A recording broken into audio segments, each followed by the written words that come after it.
वैसे तो हम लोग आ गए एक नई वीडियो पे और आज हम लोग देखने वाले हैं बहुत इंपॉर्टेंट चैप्टर जिसका नाम है जनन स्वास्थ्य। ये क्लास 12 का लेसन नंबर 4 पढ़ता है और ये इतने इंपॉर्टेंट है कि बताया नहीं जा सकता है, क्योंकि 3 क्वेश्चन पक्का नीट में रहता ही रहता है। अगर आप भी चाहते हैं कि 3 क्वेश्चन कन्फर्म पक्का सही करें नीट में, तो आप लोगों को क्या करना होगा, वीडियो को पूरा वॉच करना होगा और उसके साथ साथ शाम को 6 बजे 6 PM में आप लोग को MCQ कराए जाएंगे। तो उस MCQ को डेली लगाने हैं। ऐसा करने से क्या होगा, आप लोग का रिजल्ट में बहुत ही इंक्रीजिंग आएगा। अगर चाहते हैं कि नीट में 100 क्वेश्चन आएगा, जिसमें से आप लोग को बनाना कितना रहता है 90 क्वेश्चन। अगर चाहते हैं कि 90 में 90 बिल्कुल सही हो जाए, तो आप लोग को प्रतिदिन सुबह 6 बजे क्या करना है, वीडियो को देखना है और शाम को 6 बजे क्या करना है, MCQ लगाना है। और ऐसा करने से आपके रिजल्ट में बहुत इंक्रीजिंग आएगा और आप बेहतर से बेहतर नंबर ला सकते हैं। ये तो हम लोग स्टार्ट करते हैं जनन स्वास्थ्य चैप्टर, और ये इस चैप्टर को निपटाने की कोशिश करते हैं क्योंकि ये चैप्टर बहुत ही इंपॉर्टेंट है और यहाँ से क्वेश्चन बहुत ज़्यादा आते हैं। तो देखिए, ये जो चैप्टर जो है ना जनन स्वास्थ्य, ये जनन अंगों और उसके प्रकारों से क्या है संबंधित है, ध्यान रखेंगे। इस चैप्टर में हम लोग को क्या पढ़ना है, इस चैप्टर में पढ़ना है कि हम लोग जनन के सभी अंगों और शरीर स्वस्थ रहता है तो क्या क्या समस्याएं हो सकती है और उस समस्याओं को कैसे रोका जा सकता है, उस चैप्टर में पढ़ना हम लोग को जनन स्वास्थ्य में। मतलब ये चैप्टर क्या है मैं बताता हूँ, थोड़ा सा चर्चा पहले कर देता हूँ। देखिए, जनन स्वास्थ्य, अगर इंसान स्वस्थ है और सभी जनन के अंग सभी स्वस्थ हैं तो उससे क्या हो सकती है, उससे होता है क्या, यौन संचारित रोग बहुत ज़्यादा फैलते हैं, जनसंख्या में बहुत ज़्यादा बढ़ोतरी आती है। तो इन सभी को रोकने के लिए इस चैप्टर को क्या किया गया है, अवेयर किया गया है और अच्छी तरह से समझाया गया है कि कैसे इस चैप्टर से हम लोग जनसंख्या नियंत्रण कर सकते हैं। समझ रहे ना, यौन संचारित रोगों से बचा जा सकता है, समझ रहे ना। तो ये इस चैप्टर में अच्छे तरह से बताया गया है। और देखिए, जिसके अंतर्गत क्या भावनात्मक और सामाजिक पहलू भी क्या है, जुड़े हुए हैं। इससे भावनात्मक और सामाजिक पहलू भी क्या हुआ है, जुड़ा हुआ है, ध्यान रखेंगे। तो आइए हम लोग चैप्टर को स्टार्ट करते हैं। तो चैप्टर में सबसे पहला पॉइंट दे रखा है कि जनन स्वास्थ्य क्या है। तो देखिए, जनन स्वास्थ्य क्या है इसके बारे में चर्चा करते हैं। तो देखिए, विश्व स्वास्थ्य संगठन, जिसको हम लोग WHO बोलते हैं, इसका फुल फॉर्म क्या होता है, वर्ल्ड हेल्थ ऑर्गेनाइजेशन। आप लोग लिखना चाहेंगे तो लिख लेंगे कि विश्व स्वास्थ्य संगठन, जिसको बोलते हैं वर्ल्ड हेल्थ ऑर्गेनाइजेशन, ये जनन स्वास्थ्य क्या क्या परिभाषा देती है। तो ये बताता है कि जनन के सभी पहलुओं के साथ, मतलब हमारे शरीर के में जनन में जो भाग लेने वाले हैं वो सभी अंग, और उसके साथ साथ शारीरिक रूप से, भावनात्मक रूप से, व्यवहारिक रूप से और सामाजिक रूप से इंसान अगर स्वस्थ रहता है तो हम लोग क्या बोलते हैं, जनन स्वास्थ्य। मतलब जनन स्वास्थ्य का अच्छी परिभाषा क्या हुआ कि जनन के सभी अंग क्या होना चाहिए, स्वस्थ होनी चाहिए, और उसके साथ साथ क्या, शारीरिक रूप से, भावनात्मक रूप से, व्यवहारिक रूप से और सामाजिक रूप से इंसान स्वस्थ है तो उसको हम लोग क्या बोलते हैं, जनन स्वास्थ्य। याद रख लीजिएगा कि सभी जनन के सभी अंग जो होना चाहिए स्वस्थ होना चाहिए, और शरीर में किसी प्रकार की त्रुटि नहीं होना चाहिए, भावनात्मक रूप से आपके भावना में किसी प्रकार की त्रुटि नहीं आना चाहिए, व्यवहार में किसी प्रकार की त्रुटि नहीं आना चाहिए, और सामाजिक रूप से किसी प्रकार का त्रुटि नहीं आना चाहिए, और सभी प्रकार से स्वस्थ हैं तो उसको हम लोग क्या बोलते हैं, जनन स्वास्थ्य बोलते हैं। ये परिभाषा वर्ल्ड हेल्थ ऑर्गेनाइजेशन क्या करती है, देती है। अगला, जनसंख्या। देखिए, जनन स्वास्थ्य से समस्या क्या क्या उत्पन्न हो सकता है। जनन स्वास्थ्य, अगर इंसान स्वस्थ है तो हो सकता है कि लगातार जनसंख्या में क्या होगी, बढ़ोतरी होगी। अगर इंसान स्वस्थ है तो बिल्कुल जनसंख्या बढ़ना ही बढ़ना है। और क्या, यौन संचारित रोगों की संख्या, यौन संचारित रोग बहुत ज़्यादा लोगों में क्या हो रहा है, फैल रहा है। तो उसको जनसंख्या को कैसे नियंत्रित किया जाएगा और यौन संचारित रोगों से कैसे बचाव किया जाएगा, इस चैप्टर में हम लोग को पढ़ना है। और क्या, यौन संबंधित अपराध भी बहुत ज़्यादा फैल रहे हैं, और सबसे ज़्यादा जनन स्वास्थ्य में समस्या कब उत्पन्न हो रही है, जब बाल विवाह हो जाता है। इंसान को समझ में नहीं आता है, अगर लड़कियों का बाल विवाह कर देता है, उस स्थिति में जनन स्वास्थ्य समस्याएं बहुत ज़्यादा उत्पन्न हो जाती हैं। क्योंकि उस समय होता है क्या, उसका जो जनन करने वाले पार्ट होते हैं सही पूर्व से परिपक्व नहीं होता, और उस स्थिति में क्या होता है, बहुत सारे जनन स्वास्थ्य समस्याएं क्या होने लगती हैं, उत्पन्न होने लगती है, जो कि ऐसा करना नहीं चाहिए। लेकिन लोग जो है बाल विवाह करा देते हैं, जो कि बहुत गलत है। तो इस बाल विवाह से क्या क्या समस्याएं उत्पन्न हो सकती है, सब कुछ इस चैप्टर में पढ़ना है। और क्या है, जनन संबंधी शिक्षा। देखिए, बहुत सारे टीचर ऐसे होते हैं जो जनन संबंधी शिक्षा देना ही नहीं चाहते हैं। मतलब क्लासरूम में अगर शिक्षक देना भी चाहता है तो बच्चे उसको ग्रहण करना नहीं चाहते हैं, क्लासरूम में बच्चे हंसते हैं। तो ये सब बहुत गलत है, क्योंकि देखिए जनन संबंधी शिक्षा बच्चे को भरपूर तरह से देना चाहिए कि जिससे जनन स्वास्थ्य में कोई समस्या उत्पन्न होती है तो खुद ब खुद उसको सुधारने की कोशिश करे। तो इसको देना बहुत ज़रूरी है। और क्या, यौन शोषण, ये समस्याएं जो है ये जनन स्वास्थ्य से उत्पन्न हो सकती है। तो इन सभी की चर्चा हम लोग इस चैप्टर में क्या करने वाले हैं। अगले पे आ जाते हैं। देखिए बहुत सारी कार्य नीतियाँ दी गई थी। कार्य नीतियाँ समझते हैं, मतलब हमारे देश में लगातार जनसंख्या बढ़ रहा था। जैसे कि एग्जाम्पल की मैं बात कर दूं कि जब हमारा देश आज़ाद हुआ था 1947 ईस्वी में, तो उस समय हमारे देश की जनसंख्या मात्र 35 करोड़ था। कितने करोड़ था? 35 करोड़। और फिर क्या हुआ कि मृत्यु दर में गिरावट आई और लगातार जनसंख्या बढ़ने लगा, और वही जनसंख्या 2000 ईस्वी में देखा गया तो 1 अरब हो गया था। कितने अरब हो गया था? 1 अरब। तो ये बताइए हमारी जनसंख्या बढ़ा हुआ है कि घटा हुआ है? तो हमारी जनसंख्या लगातार बढ़ रही है, और ऐसे ही अगर जनसंख्या बढ़ता रहा तो ये बताइए हमारे पृथ्वी पे जनसंख्या विस्फोट हो सकता है कि नहीं हो सकता है? आने वाले समय में सिर्फ जनसंख्या ही जनसंख्या रहेगा, जमीन नहीं बचेंगे, तो फिर उत्पादन कहाँ से होगा, भोजन कहाँ से हम लोग लाएंगे? तो ये जनसंख्या बढ़ रहा है, तो इस जनसंख्या को नियंत्रित करने के लिए, इस जनसंख्या पर रोक लगाने के लिए बहुत सारी कार्य नीतियाँ दी गई थी, जिससे जनसंख्या को क्या किया जा सके, रोका जा सके। तो उसी के बारे में हम लोग चर्चा करने वाले हैं। तो सबसे पहला दिया गया था कार्य नीतियाँ में परिवार नियोजन, जो कि 1951 ईस्वी में दिया गया था। ये बहुत इंपॉर्टेंट है, बहुत इंपॉर्टेंट है, बहुत इंपॉर्टेंट है। पूछ देगा कि परिवार नियोजन कब दिया गया था, तो याद रखेंगे 1951 ईस्वी में क्या किया गया था, दिया गया था। इसमें क्या, अनचाहा गर्भ को रोकना, मतलब इस परिवार नियोजन में क्या किया गया था, बताया गया था कि अनचाहा गर्भ को रोकना, मतलब क्या, जितना चाहेंगे उतना आप लड़के को जन्म नहीं दे सकते, उसमें रोक लगाया गया था। रोक लगाया गया था कि आप ज़्यादा से ज़्यादा बच्चे को जन्म नहीं दे पाएंगे। और ये सबसे पहले ऐसा करने वाला कौन देश था? तो भारत ऐसा देश था। सबसे पहला अंतर्राष्ट्रीय स्तर पर भारत ऐसा देश था कि सबसे पहले परिवार नियोजन लगाया था 1951 ईस्वी में। और इसमें क्या बताया गया था? इसमें बताया गया था कि हम दो हमारे दो, हम दो हमारे दो, मतलब क्या, पति और पत्नी, और कम से कम लड़का कितना होना चाहिए? 2, उससे ज़्यादा नहीं होना चाहिए। याद रखेंगे, ज़्यादा से ज़्यादा 2 होना चाहिए। समझ रहे ना, बताया गया है ना। देखिए एक बात मैं अच्छे तरह से बता देता हूँ, जैसे एग्जाम्पल के लिए आप लोग को अच्छे तरह समझ में आए। छोटा परिवार सुखी परिवार ऐसा बोला जाता है। छोटा परिवार और सुखी परिवार ऐसा क्यों बोला जाता है? अस्पताल में भी जाएंगे तो बहुत जगहों पे पोस्टर पे देखेंगे कि लिखा रहता है छोटा परिवार सुखी परिवार। इसका मतलब क्या है? फॉर एग्जाम्पल के लिए मैं बता दूं कि अगर मान लीजिए कि मैं 10,000 रुपये का मंथली कमाता हूँ। कितने रुपये कमाता हूँ? 10,000 रुपये मंथली कमाता हूँ, और मेरा एक ही बेटा है। और ध्यान से सुनिएगा, और एक ही बेटा है, मैं चाहता हूँ इसको अच्छे से अच्छे स्कूल में पढ़ाऊँ, जिसका फ़ी है 5,000 रुपये मंथली। तो मैं आसानी से 10,000 रुपये है, 5,000 में घर का खर्चा चला लूँगा, और 5,000 मंथली दे के मैं बेटे को अच्छे से अच्छे स्कूल में पढ़ा सकता हूँ, और अच्छे से अच्छे उसका पालन पोषण कर सकता हूँ। समझ रहे ना? अगर वही हो जाए कि मैं 10,000 रुपया कमाता हूँ और मेरे 4 लड़के हो जाए, कितने लड़के हो जाएं? 4, और मैं चाहता हूँ कि उस स्कूल में पढ़ाऊँ जिसमें फ़ी कितना है? 5,000, तो क्या मैं पढ़ा पाऊँगा? नहीं पढ़ा पाऊँगा। जैसा मैं चाह रहा था जिस स्कूल में पढ़ाने के लिए, और जैसा पालन पोषण में देने की कोशिश कर रहा था, तो क्या मैं दे पाऊँगा? नहीं दे पाऊँगा ना। तो उस स्थिति में क्या हो जाएगा? ये बड़ा परिवार जो है दुखी परिवार बन जाएगा, क्योंकि मैं जितना चाह रहा हूँ उतना नहीं कर पाऊंगा। जिस स्कूल में चाह रहा हूँ, देखिए 10,000 रुपये सैलरी ही है, और ऐसे स्कूल में मैं पढ़ाना चाहता हूँ जहाँ पे 5,000 रुपया मंथली से लगने वाला है, तो 4 बच्चों को कैसे उस स्कूल में पढ़ा पाऊंगा? नहीं पढ़ा पाऊंगा। और ये जितना मांग करेंगे, जैसे मैं कपड़ा हो गया, कॉपी किताब हो गया, मैं इन लोगों का पूरा नहीं कर सकता हूँ। इसीलिए बताया गया है कि बड़ा परिवार दुखी परिवार और छोटा परिवार सुखी परिवार।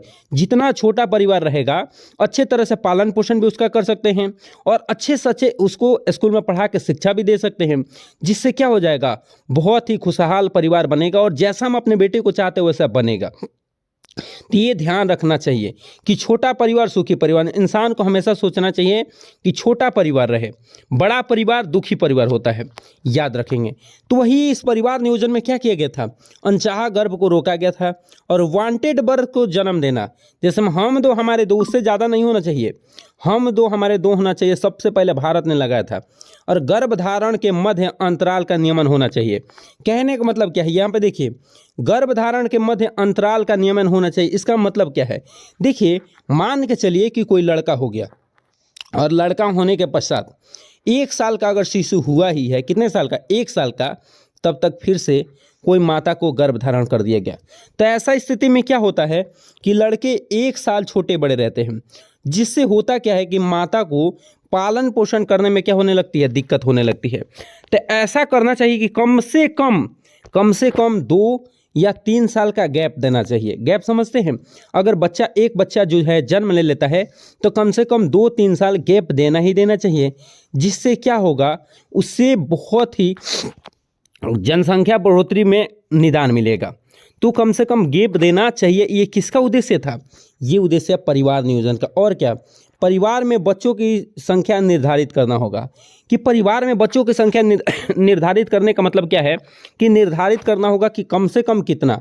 देखिए हम तो बोलेंगे कि अगर खुशी परिवार बनाना है तो एक ही रहना चाहिए, और खूब से खूब कितना हो जाए 2। अभी मैं बताएगा अगर 4 हो जाए, 5 हो जाए, तो इससे दिक्कत किसको आने वाली है, बड़ा परिवार दुखी परिवार। क्योंकि आप उन बच्चों की मांग पूरा नहीं कर पाएंगे, और उसके साथ साथ जो भी मांगेंगे नहीं दे पाएंगे, समझ रहे हैं ना। तो बड़ा परिवार जो होगा वो दुखी परिवार बन जाएगा। अगर छोटा परिवार रहता है तो जैसा चाहेंगे, जिस स्कूल में चाहेंगे पढ़ा सकते हैं, और जो भी मांगे रहेगा उसको पूरा कर सकते हैं। तो छोटा परिवार सुखी परिवार बन जाएगा, और बड़ा परिवार जो है दुखी परिवार बन जाएगा। तो अब क्या चाहते हैं ये खुद ही देख लीजिए। एक नोट पॉइंट यहाँ है जो कि बहुत इंपॉर्टेंट है, ध्यान रखना है। यहाँ पे दे रखा है कि भारत पहला ऐसा देश है जिसने राष्ट्रीय स्तर पर संपूर्ण जनन स्वास्थ्य को एक लक्ष्य के रूप में प्राप्त किया था, और इसी को हम लोग बोलते हैं क्या चीज़, परिवार नियोजन। परिवार नियोजन अभी देख क्या है लोग, कि भारत वैसा देश है जो कि सबसे पहले राष्ट्रीय स्तर पर जनन स्वास्थ्य को एक लक्ष्य के रूप में प्राप्त करना चालू किया था, जो कि परिवार नियोजन सबसे पहले दिया गया था। कहाँ पे, भारत में। याद रखेंगे, ये बहुत इंपॉर्टेंट है। अगला आ जाते हैं। अगला देखिए क्या, दूसरा जनन स्वास्थ्य एवं बाल स्वास्थ्य सेवा क्रम, जिसको RCH बोलते हैं, reproductive health and health care होना चाहिए, reproductive and child health care, ये RCH का फुल फॉर्म है। अब ये क्या है, जनन स्वास्थ्य एवं बाल सेवा स्वास्थ्य सेवा कार्यक्रम। देखिए इसके बारे में चर्चा कर देता हूँ। होता क्या था कि गांव में आशा लोग होती है ना, आशा, तो ये आशा लोगों का काम क्या है ये सुनिए। अगर कोई भी गर्भवती महिला है तो उसको जाके क्या किया जाता है, गर्भवती महिला को क्या करते हैं उन लोग, देखिए गर्भवती कोई भी महिला होती हैं, उन गर्भवती महिला को जाके आशा लोग क्या करती हैं, समझाती हैं कि क्या खाना चाहिए उनको, क्या खाना नहीं चाहिए, कैसे वह स्वस्थ रहेंगी, समझ रहे हैं ना, कैसे वह स्वस्थ रहेंगी। और बच्चे को जब तक जन्म नहीं ले लेता है तब तक किनकी जिम्मेदारी रहती है, आशा की। और गर्भवती महिला जैसे ही बच्चे को जन्म देती हैं तो उस स्थिति में भी क्या करती हैं, आशा लोग समझाती हैं। आशा लोग क्या करती हैं, समझाती हैं कि बच्चे को क्या खिलाना है, क्या नहीं खिलाना है, समझ रहे ना, कितने दिनों तो कौन सा दूध देना है, कौन सा दूध नहीं देना है, ये एक सब काम किसका रहता है, आशा लोग। ऐसा करने से क्या हुआ, गर्भवती महिला को धीरे धीरे जानकारी बढ़ता गया, और जानकारी बढ़ने के पश्चात स्वास्थ्य में बढ़ोतरी आई। मतलब स्वास्थ्य में बढ़ोतरी समझते हैं, मतलब स्वस्थ रेट बहुत ज़्यादा बढ़ गया और मृत्यु दर में गिरावट आ गई, जिससे लगातार जनसंख्या में क्या होने लगी, बढ़ोतरी होने लगी। और इसके साथ साथ टीवी पे भी बहुत सारा प्रचार आता है कि गर्भवती महिला को क्या खाना चाहिए, कैसे रहना चाहिए, समझ रहे ना, और कैसे बच्चे जो जन्म ले लेते हैं उनको कैसे रखना चाहिए, क्या खिलाना चाहिए जिससे स्वस्थ रहेंगे। तो ये सब कार्यक्रम कब किसके द्वारा चलाया गया, RCH के द्वारा चलाया गया, reproductive and child health care के द्वारा क्या किया गया, चलाया गया, जिसमें बताया गया ना जनन स्वास्थ्य एवं बाल स्वास्थ्य सेवा कार्यक्रम, जिसमें लोगों के जीवन स्तर में सुधार लाना था। सबसे जरूरी था कि जनसंख्या को हम लोग को बढ़ाना है, तो सबसे जरूरी है जीवन स्तर में क्या लाना है, सुधार लाना है। जीवन स्तर में सुधार लाने का मतलब समझते हैं, जीवन स्तर में सुधार लाने का मतलब ये था कि कैसे हम लोग स्वस्थ रह सकते हैं, गर्भवती महिला को कैसे हम लोग स्वस्थ रख सकते हैं, और कोई भी बच्चा जन्म लेता है उसको हम लोग कैसे स्वस्थ रख सकते हैं। ये सब काम किसका था, RCH का था। याद रखें किसका, RCH का। और क्या काम था, देखिए बताया गया था छोटा परिवार सुखी परिवार, इसी में बताया गया था, RCH में बताया गया था छोटा परिवार सुखी परिवार। आप लोग बहुत सारे अस्पताल में जाओगे, सदर अस्पताल में, तो वहाँ पे पोस्टर लगाए होते हैं कि छोटा परिवार सुखी परिवार, और बड़ा परिवार दुखी परिवार। तो बड़ा छोटा परिवार में बताया था कि अभी सुखी परिवार क्यों बन जाता है और बड़ा परिवार दुखी परिवार क्यों बन जाता है।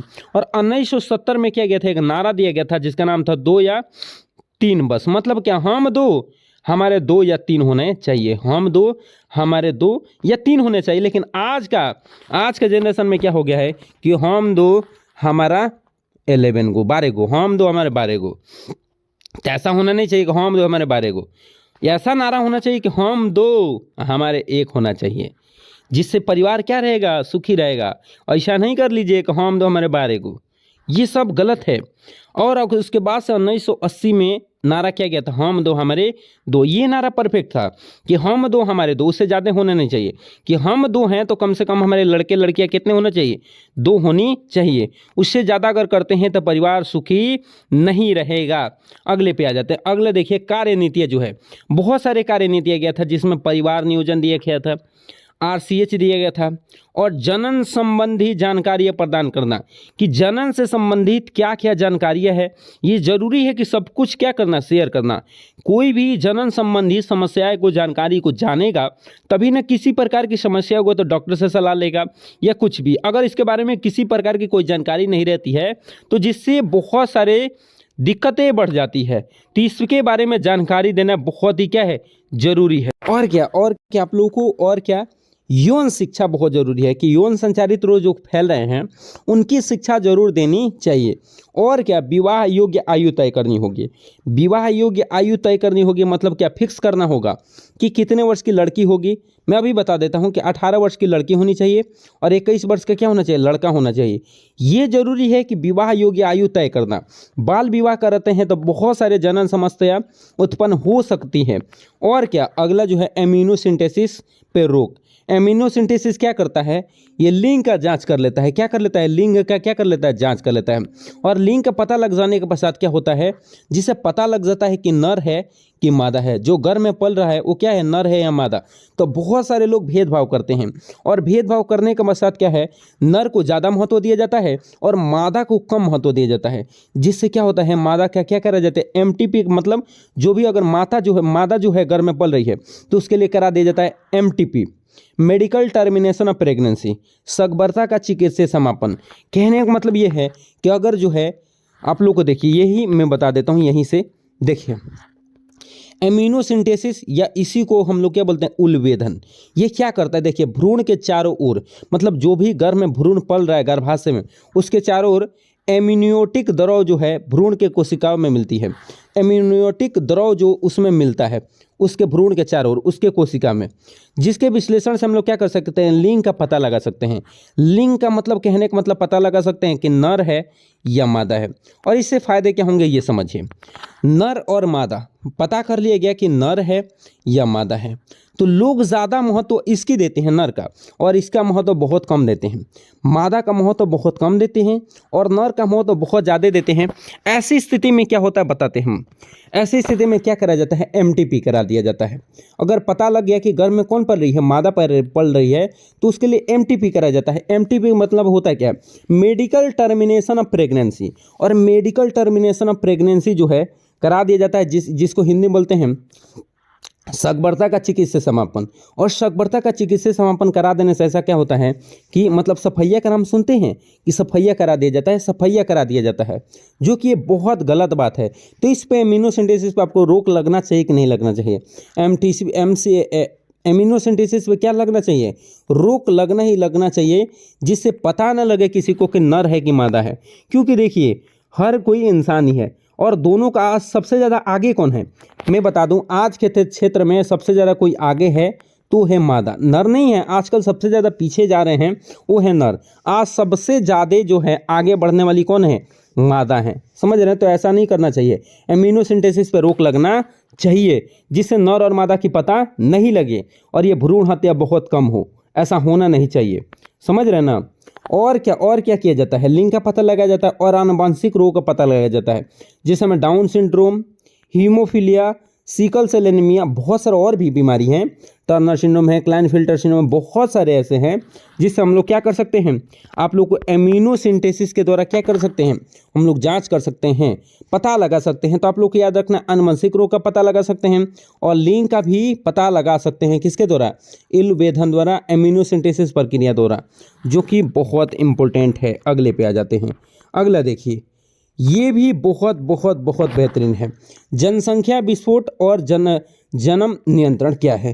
तो देखिए, जनसंख्या विस्फोट क्या होता है इसके बारे में बताता हूँ। देखिए, जनसंख्या विस्फोट कहने का मतलब ये है कि मान लीजिए कि अभी जनसंख्या 10 है और आने वाले 1 साल के बाद यही जनसंख्या 20 हो गया। तो ये लगातार जनसंख्या बढ़ रहा है ना, लगातार जनसंख्या बढ़ रहा है, उसी को हम लोग बोलते हैं जनसंख्या विस्फोट। याद रखेंगे, जनसंख्या विस्फोट। तो इनको कैसे नियंत्रित किया जाए कि 10 से 20 नहीं हो? समझ रहे हैं, इसको जनसंख्या नियंत्रित करना बहुत ज़रूरी है। अगर ऐसे ही जनसंख्या बढ़ता रहा तो आने वाले समय में इतने ज़्यादा जनसंख्या बढ़ जाएगा जिसको रोकना बहुत ही मुश्किल हो जाएगा। तो उसके लिए क्या करना होगा? तो हम लोग को कुछ ना कुछ उपाय लगाना होगा जिससे जनसंख्या को नियंत्रित किया जा सके। समझ रहे ना था, आने वाले समय में इतनी ज़्यादा जनसंख्या हो जाएगी कि पैर रखने का भी जगह नहीं मिलेगा। समझ रहे हैं? तो उसी को हम लोग बोलते हैं जनसंख्या विस्फोट। जैसे हम बताए गए हैं कि बेहतर जीवन स्वास्थ्य मतलब बेहतर जन स्वास्थ्य मतलब क्या, कि हम जितने स्वस्थ रहेंगे और जितनी सुविधाएं मिलेगी तो जनसंख्या में वृद्धि होगी कि नहीं होगी, यही विस्फोटक पे प्रभाव क्या करती है, डालती है। मतलब जितने हम लोग स्वस्थ हैं, जनन संबंधी जितने स्वस्थ हैं और हाँ तो और क्या सुविधाएं जितने मिल रही है तो जनसंख्या में लगातार क्या होगी, वृद्धि होगी, जिससे हम लोग क्या विस्फोटक प्रभाव डालती है। जैसे एग्जाम्पल के लिए बताया गया कि विश्व की मैं बात कर लूँ तो 1900 ईस्वी में देखा गया था कि विश्व की जनसंख्या मात्र कितना था, 2 अरब और 2000 मिलियन था। कब? 1900 ईस्वी में विश्व की जनसंख्या कितना था, 2 अरब और क्या 2000 मिलियन। वही भारत की मैं बात कर दूं तो 1947 में 35 करोड़ था। कितना था, 35 करोड़। और देखिए 2000 ईस्वी में कितना, 35 करोड़ जिसको 350 मिलियन बोलते हैं। 2000 ईस्वी में देखिए वही 2 अरब था ना, यहाँ पे देखिए 2 अरब। 1900 ईस्वी में 2 अरब था और वही 2000 ईस्वी में कितना हो गया, 6 अरब हो गया। और वही भारत की पहले कितना था, 35 करोड़, अब कितना हो गया, 1 अरब। तो ये बताइए जनसंख्या बढ़ा हुआ है कि घटा हुआ है? लगातार जनसंख्या बढ़ रहे हैं। 1900 ईस्वी में 2 अरब था और 2000 ईस्वी में कितना हो गया, 6 अरब हो गया। उसी तरह भारत की जनसंख्या 35 करोड़ था जब देश की आज़ादी के समय 1947 में देश आज़ाद हुआ था और वही 2000 ईस्वी में देखा गया था तो 1 अरब हो गया। वही जनसंख्या कितना हो गया, 1 अरब, या यहाँ पर 6000 मिलियन या 1000 मिलियन। ये बताइए लगातार जनसंख्या बढ़ा हुआ है कि घटा हुआ है? लगातार जनसंख्या बढ़ रहे हैं और ऐसे ही जनसंख्या बढ़ता रहा तो आने वाले 33 साल में अनुमान लगाया गया है, आने वाले 33 साल में कितने जी, आने वाले 33 साल में हमारी जनसंख्या जो है दुगुनी हो जाएगी। अब खुद से सोचो कि हमारी जनसंख्या जैसे ही दुगुनी हो जाएगी, जैसे जनसंख्या क्या हो जाएगी, दुगुनी हो जाएगी, तो पैर रखने का भी जगह नहीं मिलेगा, सारी जगह घर बन जाएंगे, जमीन नहीं रहेंगे। उस स्थिति में क्या खाओगे, उपज कहाँ से कराओगे? तो इसको रोकना बहुत ज़रूरी है भाई, बहुत ज़रूरी है। देखिए यहाँ पे बताया गया है क्या है कि दुनिया का हर छठा आदमी कौन था, भारतीय था। मतलब 1.7 की वृद्धि से जनसंख्या बढ़ रहा था, जिसमें अनुमान लगाया गया था कि हर छठा आदमी कहाँ का था, भारत का रहने वाला था। हर छठा आदमी भारत का रहने वाला था। देखिए इसका कारण भी है कि जनसंख्या में क्यों बढ़ोतरी इतनी हो रही है। तो देखिए मातृ और शिशु मृत्यु दर में कमी आ गई है। मतलब क्या, लगातार इतने ज़्यादा जनन से संबंधित आप लोग को शिक्षा दे दिया गया जिससे क्या शिशु के मृत्यु दर में कमी आने लगी और जनन आयु के जो लोग हैं उनकी संख्या में बढ़ने लगा कि जो भी जनन करने वाले लोग हैं उनकी लगातार जनसंख्या क्या होने लगी, बढ़ोतरी होने लगी। जितने भी जनन करने वाले आयु वाले लोग हैं उनकी जनसंख्या लगातार बढ़ने लगी और शिशु के मृत्यु दर में क्या आने लगी, कमी आने लगी। समझ रहे हैं ना, जिससे क्या लगातार जनसंख्या बढ़ने लगा और क्या जनन एवं बाल स्वास्थ्य सेवा कार्यक्रम के माध्यम से जनसंख्या वृद्धि दर में क्या आई, कमी आई। याद रखें ये बहुत इंपॉर्टेंट है। अगला देखिए, ये भी पॉइंट बहुत इंपॉर्टेंट है कि 2001 के जनगणना के अनुसार वृद्धि 1.7% या प्रति 1000 मीटर में 17 व्यक्ति मिलते थे। अगर 1 किलोमीटर के एरिया घूमते हैं तो उसमें कितने लोग मिलते हैं, 17 व्यक्ति मिलते हैं। इस वृद्धि की दर से 33 वर्षों में हमारी जनसंख्या कितनी हो जाएगी? दुगुनी हो जाएगी। याद रखना है 2001 में जनगणना हुआ था तो वृद्धि दर कितना था? 1.7% की दर से था, जो कि 1 किलोमीटर के एरिया अगर घूमते हैं तो 17 व्यक्ति मिलते थे। ऐसे अगर वृद्धि होता रहा तो 33 साल में हमारी जनसंख्या कितनी हो जाएगी? दुगुनी हो जाएगी। और फिर दुगुनी हो जाएगी तो आप जानते ही कितना दिक्कत होगा। तो देखिए, जनसंख्या वृद्धि को रोकने का उपाय हम लोगों को कुछ ना कुछ लगाना होगा। तो उसके लिए क्या करना होगा? लघु परिवार को बढ़ावा देना। लघु परिवार मतलब समझते हैं, हम दो हमारे दो, उससे ज़्यादा होना नहीं चाहिए। ये जोड़ सबको लगाना होगा। सरकार अवेयर कर रही है। आप लोग देखते हैं कि अस्पताल में बहुत सारे पोस्टर लगाए गए हैं, लेकिन फिर भी सरकार कितना रूल चलाएगी? उसके लिए लोगों का भी साथ होना चाहिए। और आप लोग को क्यों पढ़ाया जा रहा है? ताकि आप भी अवेयर हों और इस बातों को जाने कि जनसंख्या बढ़ने से क्या होगा, आप भी इस पर रोक लगाएं। ये सबसे ज़रूरी है, समझ रहे हैं ना? तो लघु परिवार को बढ़ावा देना ये एक बहुत इंपॉर्टेंट चीज़ है। और क्या है? गर्भ निरोधक अपनाने को प्रेरित करना। मतलब गर्भ निरोधक को अपनाना बहुत जरूरी है। कोई अगर कपल जो है वो चाहता नहीं है कि माता जो है गर्भ धारण हो जाए, और उस स्थिति में अगर जो संभोग करता है तो उसको क्या कर लेना चाहिए? गर्भ निरोधक अपना लेना चाहिए। अपनाने से क्या होगा कि गर्भ धारण होने से क्या हो जाएगा? बच जाएगा।